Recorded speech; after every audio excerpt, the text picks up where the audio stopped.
Now dear students, यहाँ पे मैंने चूंकि इससे पहले मैंने बात की थी फिफ्थ जो इंट्रोडक्टरी स्टेज था ना। अब एक और इंपॉर्टेंट जो next that's third one 3 years. अब जो नेक्स्ट 3 इयर्स है, ये जो लेवल है इसका नाम है दैट्स प्रिपरेटरी स्टेज। जो ये थर्ड है 3 इयर्स, जो नेक्स्ट 3 इयर्स ये जो क्लासेस होंगे दैट्स क्लास थर्ड,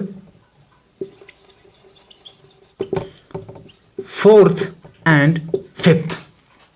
तो डियर स्टूडेंट्स, यहां पे देख लीजिए क्या, अब जो ये 3 साल है बहुत ही क्रूशियल है स्टूडेंट के लिए कि class third, fourth and fifth. और इसमें जो देखिए स्टूडेंट्स, यहां पे जो फोकस दिया गया है सबसे पहले जो एक्टिविटी बेस्ड एजुकेशन पे,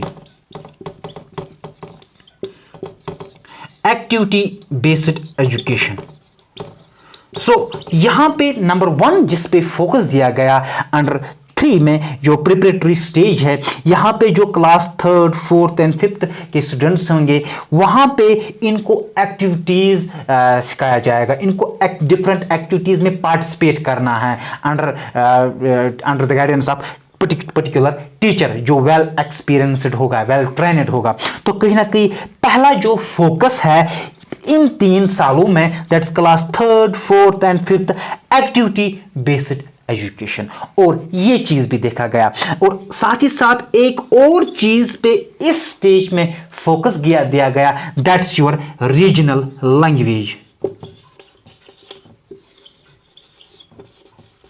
क्योंकि भाई रिसर्च से ये देखा गया कि जो ये पर्टिकुलर एज है that's 9 years, 10 years and 11 years, जो ये पर्टिकुलर एज है यहाँ पे एक स्टूडेंट्स को वो सीखते, उसकी जो सीखने की कैपेसिटी है वो ज़्यादा है। और जब वो रीजनल लैंग्वेज में होगा, से फॉर एग्जांपल अगर इस कोशिश हम जो पढ़ाई इसमें करेंगे कश्मीरी में करेंगे, तो उससे क्या होगा, जो स्टूडेंट है कहीं ना कहीं जो बच्चा है वो चीज़ों को सही से अंडरस्टैंड करेगा कि जब उसे रीजनल लैंग्वेज में चीजों को समझाया जाएगा बाय टीचर्स। सो कहीं ना कहीं दो चीज, एक तो एक्टिविटी इसमें कराएंगे, ज्यादा से ज्यादा एक्टिविटीज, वो बिल्कुल भी नहीं अभी बोझ नहीं डालना है। यहाँ पे कहीं ना कहीं एक फ्लेक्सिबिलिटी भी रखी गई है, वो ये है कि अगर कोई भी चाहेगा वो इंग्लिश को भी पढ़ा सकता है। कहीं ना कहीं ये एक इशू अब बन गया है न्यू एजुकेशन पॉलिसी में, और ये बताया जा रहा है it's one of the drawback, क्योंकि आगे जाके कहीं ना कहीं उसे जो इंग्लिश में ही ज़्यादा, चाहे वो रिसर्च पे जाना है, चाहे वो हायर एजुकेशन के लिए जाना है, तो कहीं ना कहीं वहाँ पे जो मटेरियल सब कुछ जो मिलता है इंग्लिश में ही मिलता है। तो कहीं ना ये एक डिस्कशन है, लास्ट पे इंशाल्लाह इस पे मैं बात करूँगा। लेकिन यहाँ पे इस स्टेज पे जो प्रिपरेटरी स्टेज है, इस पे फोकस दिया गया है कि एक तो स्टूडेंट्स को एक्टिविटीज करने हैं और रीजनल लैंग्वेज। नाउ अगेन एक और चीज इसमें ऐड की गई है, वो ये है कि नाउ एग्जाम्स होंगे बच्चे का, लेकिन वो एग्जाम्स जस्ट सिंपल, बिल्कुल ऐसा बिल्कुल भी नहीं है। आप सिलेबस होगा, डिफिकल्ट क्वेश्चंस होंगे, तो कहीं ना कहीं अब जाके एग्जाम्स होंगे। जो इससे पहले जो आप प्रेजेंट सिस्टम है उसमें क्लास फर्स्ट से ही आपके एग्जाम्स होते थे, बहुत ही बोरिंग था वो। लेकिन अब जो है, अब नया जो न्यू एजुकेशन पॉलिसी के तहत अब ये क्या गया, अब क्लास थर्ड से आपको एग्जाम देने हैं।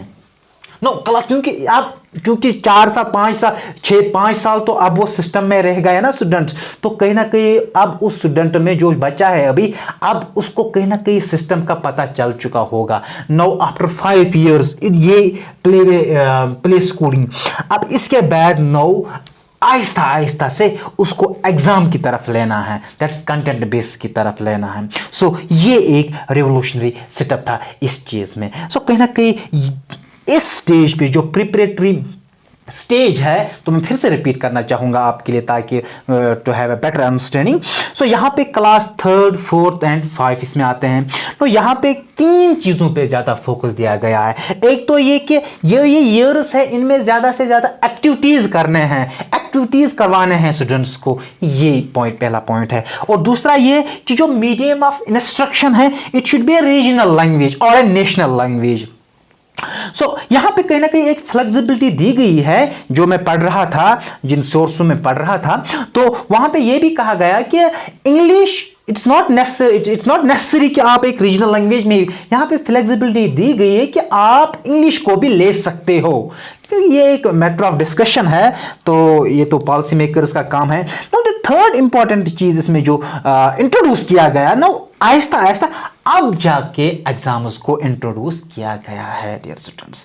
नो अब इसके बाद नो ये आई होप कि आपको ये जो प्रिपरेटरी स्टेज है ये समझ आया। कोशिश थी डियर स्टूडेंट्स आपको समझाना बेसिक्स, शायद मैं ज़्यादा डिटेल में नहीं गया होगा, लेकिन मैंने कोशिश की जितना मेरे पास नॉलेज है ताकि मैं आपको ट्रांसफ़र करूं। हो सकता है कहीं कहीं पे मिस्टेक हो गए होंगे, तो मैं चाहता हूं कि आप कमेंट बॉक्स पे मुझे बताइए किस तरह से मैं अपने जो लेक्चर से इम्प्रूव करूँ, क्या किस तरह से मैं ज़्यादा से ज़्यादा इन्फॉर्मेशन आपको दूं, ताकि आपको सारे जो लेक्चर्स होंगे उसका बेनिफिट आपको मिल जाएगा। लास्ट पे एक रिक्वेस्ट रहेगी डियर स्टूडेंट्स मेरी कि आप जो मैंने यूट्यूब चैनल है वो शेयर एंड सब्सक्राइब ज़रूर कर लीजिए।